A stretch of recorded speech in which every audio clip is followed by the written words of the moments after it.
নমস্কার বন্ধুরা, পলির রান্নাবান্নায় সকল বন্ধুকে স্বাগত। আজ নিয়ে এলাম নিরামিষ পালং পনির রেসিপি। রাতের ডিনারের জন্য অল্প সময়ের মধ্যে করে নেওয়া যাবে। রুটি, পরোটা, লুচি বা নানের সাথে দারুণ লাগে খেতে।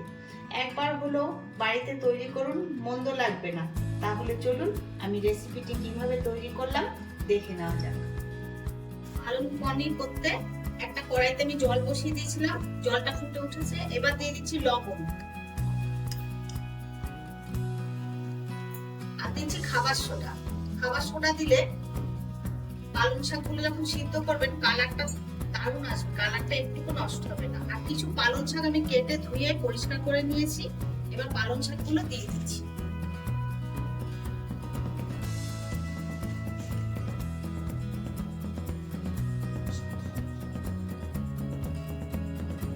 পালং শাকের মধ্যে দিচ্ছি কিছু কাজু আর আদা কুচি।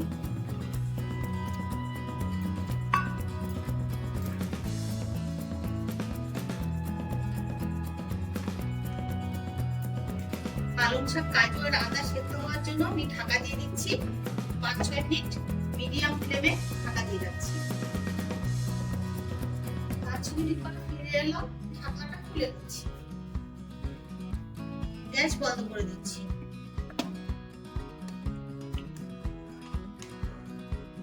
ভালোভাবে শাকটা সেদ্ধ হয়ে গেছে। এবার একটা ঝাঁঝরির মধ্যে শাকটা তুলে দিচ্ছি।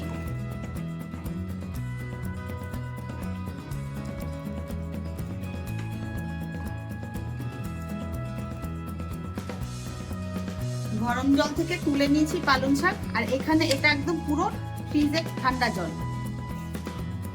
ঠান্ডা জলের মধ্যে এবার দিয়ে দিচ্ছি, দিয়ে 5 মিনিট ভিজিয়ে রাখবো। 5 মিনিট ঠান্ডা জলে রাখার পরে এখন জল থেকে চিপে চিপে একটা মিক্সির বোলে নিয়ে নিচ্ছি।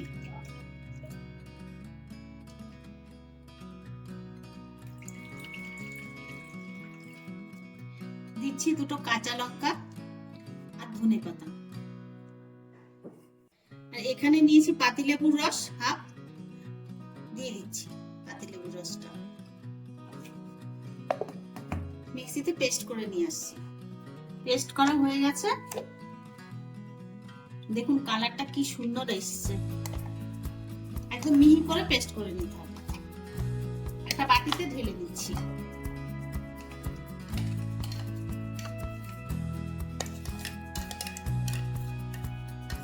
কড়াইতে আমি 1 চামচ ঘি দিয়ে দিয়েছিলাম, ঘিটা গলে গেছে। আর দিচ্ছি খানিকটা সাদা তেল। ফোড়নে দিচ্ছি সাদা জিরে, আর দিচ্ছি অল্প একটু হিং।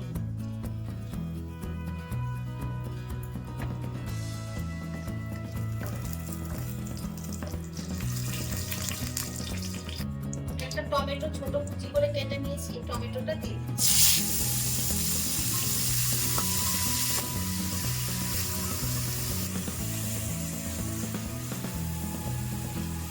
টমেটোটা ভালো করে তেলের সাথে একটু নেড়ে নিতে হবে। দিয়ে দিচ্ছি হাফ চামচ হলুদ, ছোট চামচের 1 চামচ জিরে গুঁড়ো, আর বড় চামচের 1 চামচের কম ধনে গুঁড়ো। এখানে একটু ধনে গুঁড়োটা বেশি ব্যবহার করতে হবে। দিয়ে দিচ্ছি লবণ।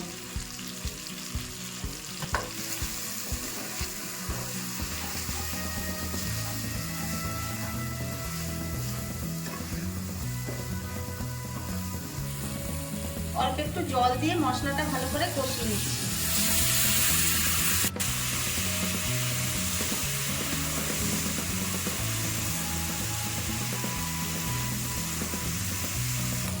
এবার দিয়ে দিচ্ছি পনির। আমি 250 গ্রাম পনির নিয়েছি।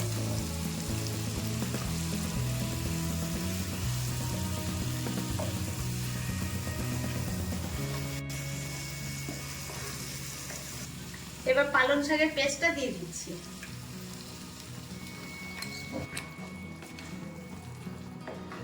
পনিরের সাথে পালং শাকের পেস্টটা ভালো করে মিশিয়ে নিতে হবে।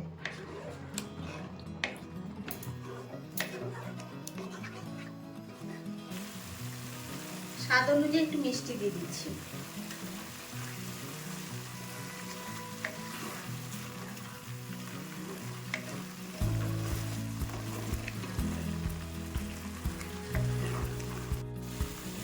মশলা ধোয়া জল অল্প করে দিয়ে দিচ্ছি।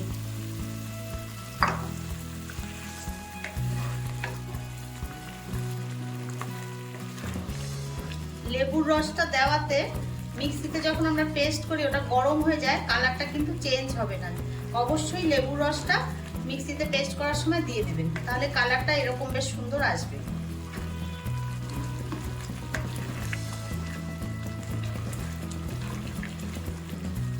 এখন দিয়ে দিচ্ছি গরম মশলা। আমি সাই গরম মশলা দিলাম, আপনারা পারলে বেটেও দিতে পারেন মশলা।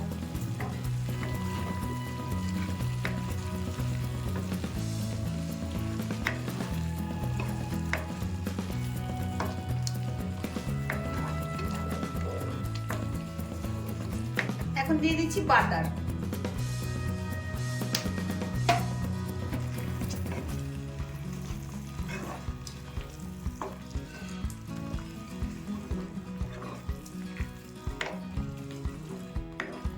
রান্নাটা কমপ্লিট, গ্যাস বন্ধ করে দিচ্ছি।